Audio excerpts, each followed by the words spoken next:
প্রকৃতির রোষে বুক কেঁপে উঠেছে নেপালের। গত বুধবার হঠাৎ হিমবাহের বিশাল একটা অংশ হুড়মুড় করে ধসে পড়ে।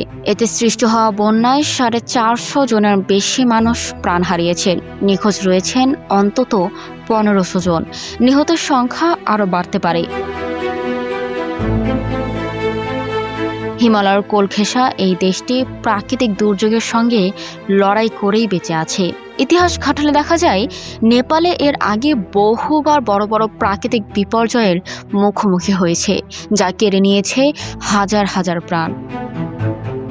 1934 সালে 8 মাত্রার ভূমিকম্পে প্রায় 8500 মানুষ প্রাণ হারান এবং হাজার হাজার মানুষ গুরুতর আহত হন।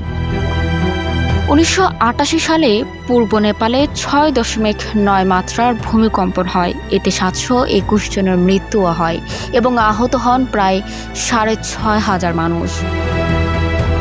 1993 সালে মারাত্মক বন্যা ও ধস হয়। পাহাড়ি ঢল ও ধসে 1300 জনের বেশি মানুষ মারা যান এবং অসংখ্য মানুষ নিখোঁজ হন।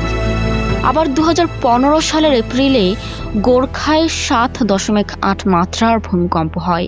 এতে প্রায় 8964 জনের মৃত্যু হয় এবং 22,000-এর বেশি মানুষ আহত হন।